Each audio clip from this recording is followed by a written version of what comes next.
Oi gente, tudo bem com vocês? Hoje eu tô aqui em casa, num ambiente mais informal, né? Em tempos de coronavírus. Então eu tô fazendo essa quarentena, já que eu tô aqui em casa, né? Eu resolvi gravar um vídeo pra vocês, um bate-papo pra conversar sobre como eu passei no exame da ordem. Primeiro eu gostaria de saber de vocês como que tá sendo aí ficar em casa, como que tá toda essa situação do coronavírus. Pra gente que trabalha na advocacia, muita coisa você pode fazer de casa, né? Hoje em dia é tudo digital, tudo informatizado, mas o fórum tá praticamente parado, estão atendendo somente os casos mais urgentes, então é bem complicado aí, né? Para todo mundo eu sei que é complicado, mas o mais importante é a gente cuidar da nossa saúde, né? Até porque o Brasil não tem estrutura para atender todo mundo. Então, a melhor forma é você evitar ficar doente, né? Voltando ao nosso assunto, eu resolvi conversar com vocês, contar um pouquinho sobre como foi que eu passei no exame da OAB. A primeira pergunta que vem na cabeça de todo mundo quando a gente fala de exame da OAB é se você passou de primeira ou não. E não, gente, eu não passei de primeira. A primeira vez que eu fiz a prova da OAB foi em novembro de 2016. Eu estava no 9º semestre e eu não tive muito tempo para estudar. Eu fazia estágio nessa época e estudava à noite. Então a parte da manhã eu usava para estudar, mas o tempo entre a inscrição e a data da prova era de 2 meses mais ou menos. A inscrição foi em setembro e a prova seria em novembro. Só que eu demorei muito para ter esse hábito de pegar, sentar e estudar, sabe? Eu fui começar a estudar em outubro, se eu não me engano, e aí tinha prova também, prova da faculdade, então era muito difícil conciliar, entendeu? E eu não consegui me organizar nesse sentido. Então eu comecei a estudar muito tarde para a prova. E aí eu estudei assim o mais básico que eu imaginei que pudesse cair na prova. E o exame que eu fiz foi o exame 21, foi um dos exames mais difíceis que já teve da prova. Não sei se foi o mais difícil, mas tá entre os mais difíceis. Então, e eu tava muito nervosa no dia que eu fui fazer a prova, sabe? A minha mão, ela suava, eu não conseguia nem pegar direito na caneta, porque de tão nervosa que eu tava. Aí quando eu comecei a ler a prova, eu já vi que tava difícil, sabe? Aí eu pensei, poxa, eu não vou passar. Eu gastei meu dinheiro e eu não vou passar nessa prova, porque a inscrição é cara, né? Na época era 240 a inscrição e eu fazia estágio, então esse dinheiro me fazia bastante falta, né? Ainda faz, mas naquela época fazia muito mais. Então eu já comecei a pensar um monte de coisa na hora da prova, já vi que estava difícil e isso me atrapalhou bastante.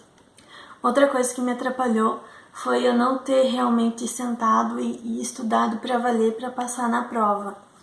Eu não consegui, como eu falei, eu não consegui me organizar nesse sentido e isso me atrapalhou bastante. Eu fiz 38 pontos na prova, na primeira prova que eu fiz, e aí foi anulada uma questão, eu fiquei com 39 pontos. Muita gente fica por causa desses 38, 39 pontos. E isso deixa você ainda mais frustrada, porque por um pontinho, por 2 pontinhos, você não passou para a segunda fase, né? Então eu fiquei bem chateada. Eu não consegui continuar estudando depois disso, depois da reprova. Eu fiquei muito chateada comigo mesma, me sentindo incapaz. Eu pensava que se eu não passasse na prova, eu ia ter jogado meu tempo fora, eu ia ter jogado 5 anos de estudo no lixo, né? Então isso me atrapalhou bastante. Aí passou um mês de dezembro inteiro, eu não consegui pegar para estudar. Aí chegou janeiro, né? Nessa época eu já estava terminando a faculdade, já ia começar a fazer o 10º semestre. E esse 10º semestre Eu tinha bem poucas matérias para fazer, então eu tinha um tempo mais vago, sabe? Eu não precisava ir todos os dias para a faculdade, então isso me ajudou bastante. E entrou janeiro, eu já estava com isso na minha cabeça, que eu ia sentar, eu ia me esforçar e eu ia passar nessa prova. Já fui me organizando, já fui vendo como que eu ia fazer, como que eu ia estudar. Eu ia aproveitar esse tempo livre que eu ia ter, né, da faculdade. Então eu comecei, bem dizer, eu comecei a estudar em fevereiro, e aí abri as inscrições, a prova seria em abril. Sentei, estudei, eu marcava nos post-its, sabe? E colava no meu guarda-roupa. Meu guarda-roupa ficou inteiro cheio de papelzinho colado, sabe? Tipo uns pequenos resumos, assim, pra eu me lembrar.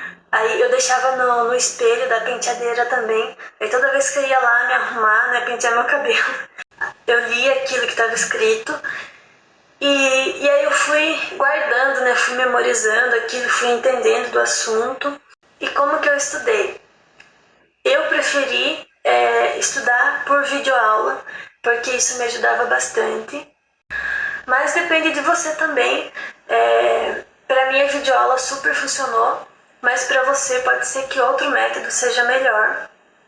Eu usei também um livro de doutrina simplificada, então tinha lá todas as matérias, né, que caíam na OAB. Eu usei também um livro de questões, onde tinha um pequeno resumo de cada matéria que cai na prova. Tinham várias perguntas que já tinham sido feitas em exames anteriores, então eu respondi bastante questão e toda vez que eu errava eu ia lá, procurava a resposta e fui guardando, né? Fui memorizando, fui entendendo e isso me ajudou bastante. Mas tinha um agravante também na segunda vez que eu fiz a prova, porque eu estava na reta final da faculdade, reta final do estágio, e eu tinha que entregar as pastas de estágio, as pastas de horas complementares, e eu ainda tinha que entregar a monografia, porque eu tinha que fazer e entregar a monografia, porque eu ainda não tinha feito. E aí foi uma correria, eu misturei tudo, gente. O estudo da OAB, a monografia, o encerramento da faculdade. Foi uma correria, foi uma loucura, consegui dar conta, porque eu realmente me organizei para isso, né? A segunda vez que eu fiz, eu consegui fazer 50 pontos. E na hora da prova, para você ter uma ideia, eu já tinha decorado a ordem das matérias que caíam, quantas perguntas caía de cada matéria, sabe? Eu tinha decorado ali a ordem. Só que o que aconteceu? Eu já fui com aquilo na minha cabeça, né? A primeira vai ser tal matéria. Cheguei na hora da prova, gente, tudo misturado, não tinha nada igual a ordem que já tinha sido aplicada nos exames anteriores. Aí quando eu olhei assim, eu levei um choque, sabe? Eu fiquei, meu Deus, e agora? Não tá do jeito que eu imaginei, não tá do jeito que eu tinha me preparado. Se eu não estiver enganada, na prova que eu fiz, eles diminuíram o número de questão de ética, se eu não me engano foram 8 ao invés de 10. Então isso me chocou também, porque eu tinha ido assim para gabaritar as 10 questões de ética, eu sabia que ética ia me ajudar bastante, mas aí eu respirei, eu tentei me acalmar. Da segunda vez que eu fiz, eu fui com mais calma, não fiquei pensando tanta bobagem na minha cabeça, então isso me ajudou. Tirei 50 pontos na prova, na segunda vez que eu fiz, eu fiquei pulando de alegria, fiquei muito contente comigo mesma, né? Eu até tenho aqui os exames que eu fiz para mostrar para vocês. Esse foi o primeiro exame que eu fiz, ó, dá até pra ver aqui que eu fiz 38 pontos.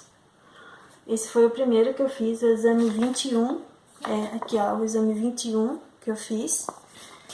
E esse é o exame 22, que foi o qual eu passei, é da primeira fase, 50 pontos, exame 22. E aí depois disso, eu fui preparar minha monografia. Eu não vou entrar em muitos detalhes aqui, porque eu quero fazer um vídeo específico sobre isso, então eu comento mais sobre isso com vocês em outro vídeo. Aí a segunda fase seria em maio, que eu tinha mais medo, e eu escolhi para a segunda fase Direito Constitucional. E qual que foi o critério que eu usei para escolher a matéria da segunda fase? peguei provas anteriores, eu dei uma olhada lá nas questões, né, no que caiu, e eu utilizei como critério o que eu conseguia olhar e ter uma noção de resposta, sabe? Qual que eu ia me identificar mais, qual que eu ia saber um pouquinho mais do assunto para conseguir responder mesmo sem ter estudado, entendeu? Não responder por completo, mas ter uma ideia de qual seria a resposta. E aí eu decidi pela matéria de Direito Constitucional, e na segunda fase eu tirei 7,20 e aqui, como dá pra ver, eu escolhi Direito Constitucional, mas como eu falei, eu usei esse critério, né, para saber qual matéria que eu ia ter mais afinidade, qual que eu ia saber um pouquinho mais do que a outra. Eu olhei provas anteriores e o qual eu consegui ter uma noção maior de resposta foi o que eu escolhi. E realmente eu já gostava da matéria, eu já estudava um pouquinho mais a fundo sobre ela, porque eu me identificava. Mas a segunda fase era a que eu tinha mais medo, né? Porque seria pouco tempo entre a primeira e a segunda fase, pouco tempo de estudo. Então eu continuei no cursinho, né, na videoaula, e eu anotava tudo que a professora falava, e a professora também fazia algumas peças, né? Então eu ia escrevendo, eu escrevi vários tipos de peças que poderiam cair na prova, eu escrevia nesse caderno para eu conseguir memorizar, né, como que era o modelo, a estética, e para não errar, para realmente não errar na hora da prova. Deixa eu ver aqui o que caiu na minha prova, que eu também não lembro. A minha peça foi mandado de injunção coletiva. Na hora assim que eu li, eu já sabia o que era, sabe? Porque eu tinha estudado bastante sobre isso. Então, na hora que eu bati o olho aqui no programinha, já pensei, mandado de injunção coletiva. E aí eu fui formando, né? Fui escrevendo. O bom é que a gente, na segunda fase, a gente pode usar o vademécum. E isso ajuda bastante, né? Lógico.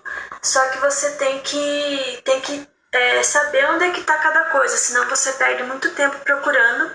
Então você já tem que ter uma boa noção, um bom manuseio do código, das leis, né? Que podem ser que caiam, para você realmente não perder tempo na hora da prova. Então, como eu falei, a prova foi em maio e aí o resultado saiu só em junho, aí você fica praticamente um mês aí na expectativa, querendo saber qual que foi a sua nota.